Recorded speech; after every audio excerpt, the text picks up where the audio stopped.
সুপ্রিয় দর্শক আসসালামু আলাইকুম, কেমন আছেন আপনারা? নিশ্চয়ই ভালো আছেন। আজকের ভিডিওতে আপনাদের সবাইকে স্বাগত জানাচ্ছি। আজকে আমি আপনাদের সাথে শেয়ার করব হেয়ার কেয়ার ও স্কিন কেয়ারের বিষয়ে গুরুত্বপূর্ণ ও বিশেষ জরুরি কিছু কথা। তাহলে চলুন মূল ভিডিওতে যাওয়া যাক। আমাদের মেয়েদের দুর্বল অংশ হচ্ছে আমাদের হেয়ার, আমাদের স্কিন। আমরা সবসময় মরিয়া থাকি যে কিভাবে নিজের সৌন্দর্যকে বাড়ানো যায় বা কিভাবে সুন্দর হওয়া যায়, বা সামান্য একটু যদি আমাদের চুল পড়ে আমরা অস্থির হয়ে যাই কিভাবে এটা দূর করা যায়। এছাড়াও আমাদের সামান্য যদি কোনো স্কিন বা হেয়ারের সমস্যা হয় আমরা তো পাগল হয়ে যাই, কিভাবে এটাকে রিমুভ করা যায়, কিভাবে আগের মতো সৌন্দর্য ফিরিয়ে আনা যায়, কিভাবে সৌন্দর্য বর্ধন করা যায়। আর এই জায়গাটাকেই কিন্তু লুফে নিচ্ছে কিছু অসাধু ব্যবসায়ী বা কিছু অসৎ উদ্দেশ্যপন্ন লোকেরা। তারা এমন চমকপ্রদ বিজ্ঞাপন দিচ্ছে বা এমন কিছু প্রোডাক্ট আমাদের সামনে শো করছে। আবার অনেক সময় দেখা যায় যে এই কোম্পানিগুলোই একজন বড় মডেলকে দিয়ে এই জিনিসটা আমাদের সামনে শো করাচ্ছে, যার ফলে হচ্ছে কি আমরা অন্ধের মতো বিশ্বাস করে ব্যবহার করছি।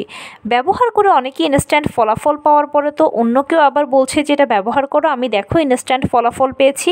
আবার অনেকে দেখা যাচ্ছে খারাপ হচ্ছে, তারা ছুটছে ডাক্তারের কাছে। তো এই জিনিসগুলো কেন হচ্ছে? এই জিনিসগুলো হওয়ার পেছনে দায়ী হচ্ছে কিন্তু আমরা শিক্ষিত, তবুও জেনে বুঝে আমরা অজ্ঞের মতো কাজ করছি। হেয়ার কেয়ার, স্কিন কেয়ারের ব্যাপারে আমরা অনেক বেশি কেয়ারফুল, কিন্তু অনেক বেশি আবার আমরা উদাসীন এই জন্য আমরা বিশেষ করে এক্ষেত্রে করি কি যে অন্যের শোনাশুনি প্রোডাক্ট ব্যবহার করি। অমুক বলল এটা ভালো, এটা চুলে লাগাও, অমুক বলল ওটা ভালো, ওটা স্কিনে লাগাও। এগুলো শুনে আমরা এগুলো ব্যবহার করি। ভালো হলে তো আমরা খুবই আনন্দিত, আর যদি খারাপ হয় তখন সেক্ষেত্রে মন খারাপ করে প্রোডাক্টটা ইউজ করা বন্ধ করে দিই। এতে টাকারও অপচয় হলো, আবার আপনার স্কিনটাও নষ্ট হলো। এই কাজগুলো প্লিজ কখনো করবেন না। এই কাজগুলো থেকে দূরে সরে আসুন। আপনার হেয়ার, আপনার স্কিন আপনার যেরকম বড় সৌন্দর্য, আর এই সৌন্দর্যটা রক্ষা করাটা আপনার কিন্তু দায়িত্ব ও কর্তব্য। সেই জন্য এইসব ব্যাপারগুলোতে অনেক বেশি আপনারা সংবেদনশীল হবেন। আপনি আপনার স্কিন ও হেয়ারের টাইপ বুঝে, ধরন বুঝে প্রোডাক্ট নির্বাচন করবেন।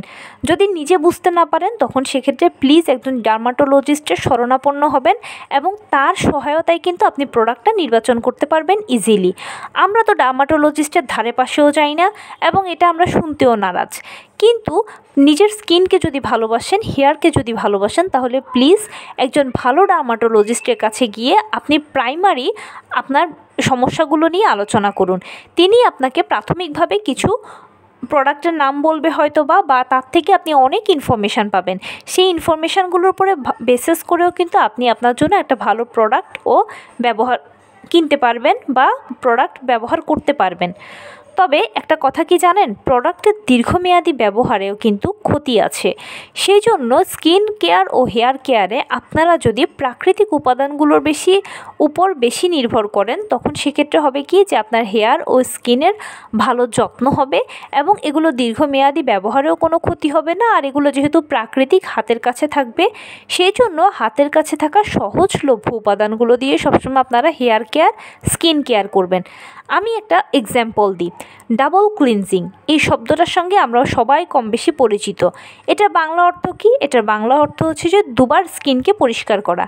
এখন অনেকে বলে যে দুবার স্কিনকে পরিষ্কার করা তো সহজ, ফেস ওয়াশ দিয়ে পরিষ্কার করে ফেলবো সকালবেলা আর রাতে। কিন্তু না, ডাবল ক্লিনজিং মানে হচ্ছে স্কিনকে ভেতর থেকে ডিপ ক্লিন করা, ভেতর থেকে স্কিনের ময়লাগুলো বের করে নিয়ে আসা। এবারে স্কিনকে কিভাবে ভেতর থেকে পরিষ্কার করব? আমাদের একটা শর্টকাট উপায় জানা আছে, গরম পানির ভাপ দিলেই তো স্কিন ভেতর থেকে পরিষ্কার হয়ে যাবে। এগুলো জানা বোঝা আমাদের সবার কম বেশি আছে, কিন্তু আপনি কি এটা জানেন যে আসলে কাদের ডাবল ক্লিনজিং করা উচিত? যারা নিয়মিত মেকআপ নেয়, যারা নিয়মিত বাইরে থাকে, যারা ভারী মেকআপের নিচে থাকে, তাদের কিন্তু ডাবল ক্লিনজিং করতে হবে। আমার আপনাকে কিন্তু খুব বেশি ডাবল ক্লিনজিং করতে হবে না, যেহেতু আমরা সবসময় ভারী মেকআপের নিচে থাকি না, বা আমাদেরকে যেহেতু একেবারে সূর্যের আলো টাচ করতে পারে না। এছাড়াও সূর্যের আলো টাচ করলেও কিন্তু সেখানে সানস্ক্রিন আমরা ব্যবহার করি।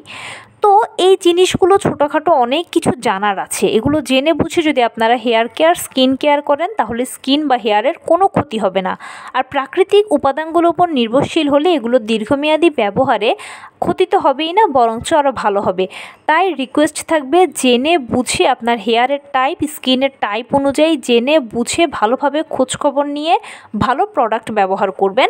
আর আর সেক্ষেত্রে অবশ্যই বলবো ডার্মাটোলজিস্টের যদি শরণাপন্ন হন তাহলে সবচেয়ে ভালো হয়। আর যদি সেটা না হয় তাহলে প্রাকৃতিক উপাদানগুলোর উপর ডিপেন্ড করবেন। এতে কি হবে, আপনার দীর্ঘমেয়াদী ভালো হবে। তো নিজের জন্য নিজে অন্তত এইটুকুনি করবেন, তাহলে কি হবে যে স্কিন ক্যান্সার বা সময়ের সাথে সাথে fine line, wrinkle, skin damage হয়ে যাওয়া ইত্যাদি খারাপ জিনিসগুলো থেকে আমরা কিন্তু নিজেদেরকে রক্ষা করতে পারবো। আপনি নিজে সচেতন হন, আপনার দেখা দেখি আরেকজন সচেতন হবে। তো এই ছিল আজকের ভিডিও। কেমন লাগলো বলুন। যদি ভালো লেগে থাকে ও হেল্পফুল হয়ে থাকে তাহলে প্লিজ লাইক, কমেন্ট, শেয়ার করতে একদম ভুলবেন না। আর সেই সাথে আমার চ্যানেলটিকে সাবস্ক্রাইব করার বিনীত অনুরোধ রইল। পাশে থাকা বেল আইকনটি ক্লিক করে দেবেন যেন আমি ভিডিও আপলোড করার সাথে সাথে আপনারা নোটিফিকেশান পেয়ে যান। যদি কোনো প্রশ্ন থাকে কমেন্টসে জানাবেন, আমি রিপ্লাই দেব। প্লাস যদি কোনো পরামর্শ থাকে যে কোন বিষয়ের উপরে ভিডিও বানালে আপনারা উপকৃত হবেন সেটাও জানাবেন। আমি আপনাদের পছন্দের সর্বোচ্চ প্রায়োরিটি দেব। ভালো থাকবেন, সুস্থ থাকবেন। আসসালামু আলাইকুম।